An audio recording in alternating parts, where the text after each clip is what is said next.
لبید زمانے جاہلیت کا بہت بڑا شاعر، رسول اللہ صلی اللہ علیہ وسلم کے زمانے، ان کی عمر 140 سال ہوئی۔ وہ کہتے ہیں کہ میں 70 سال میں نے جاہلیت میں گزارے اور 70 سال اسلام میں گزارے۔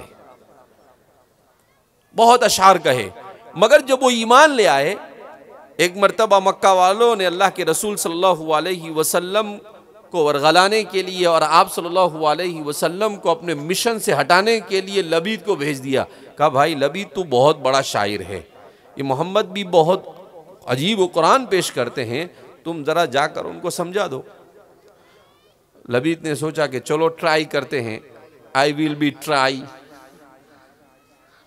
اب لبید آیا، اللہ کے رسول صلی اللہ علیہ وسلم کو کہنے لگا کہ محمد عربی صلی اللہ علیہ وسلم، محمد آپ ایسا کرتے ہو ایسا کرتے ہو، اگر آپ یوں کریں گے تو یہ ہوگا فلاں ہوگا ڈھمکا بہت۔ حضور نے اس کی تقریر سنی، اس کے بعد کہا بس ہو گیا بھائی؟ کہا ہاں بس ہو گیا ہے۔ کہا کیسٹ بند؟ کہا جی۔ کہا ٹھیک ہے اب میں پڑھتا ہوں وہ سنو۔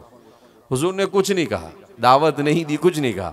حضور نے سورہ طٰہٰ پڑھنا شروع کر دیا۔ طٰہٰ ما انزلنا علیک القرآن لتشقى الا تذکرۃ لمن یخشى تنزیلا ممن خلق الارض والسماوات العلی الرحمن علی العرش استوى له ما فی السماوات وما۔ حضور نے اس کے کچھ صفحات اس کے سامنے پڑھے تو جیسے جیسے حضور پڑھتے جاتے تھے، چونکہ وہ بہت بڑا شاعر تھا، عربی زبان کو جانتا تھا، تو ویسے ویسے ان کی کفر اور شرک کی بیٹری ڈاؤن ہوتی جاتی تھی، اس کا چہرہ بدلتا گیا۔ حضور نے ایک لفظ نہیں کہا، حضور نے صرف کہا کہ میں نے یہ جو پڑھا آپ کیا کہتے ہیں اس کے بارے میں؟ کہا کہ یہ انسان کا کلام نہیں ہو سکتا ہے۔ شہید شاہد میں کہا انسان کا کلام، اتنا بول کر چلا گیا۔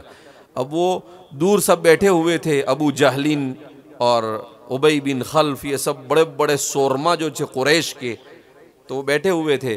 انہوں نے دیکھا تو دور سے سمجھ گئے، تو کیا بولتے ہیں، دور سے ایک دوسرے کو کہتے ہیں لگتا ہے اس کا چہرہ جاتے وقت تو بڑا کھلکھلاتا ہوا تھا لیکن لوٹتے وقت کچھ بدلا ہوا لگتا ہے محمد کا جادو اس پر چل گیا ہے۔ وہ پہلے ہی سمجھ گئے، یعنی اب وہ بدماش تو تھے ہی لیکن بدماش ہونے کے ساتھ ساتھ ذہین بھی بہت تھے، اور جو جتنا ذہین ہوتا ہے وہ اتنا بڑا بدماش ہوتا ہے۔ تو وہ دور سے سمجھ گئے کہ ہاں۔ تو اب جب وہ آئے تو کہا کہ لبید کیا ہوا، مانے کہ نہیں؟ کہا کہ بھائی دیکھو ان کو ان کے حال پہ چھوڑ دو۔ کہا ہم پہلے ہی سمجھ گئے تھے،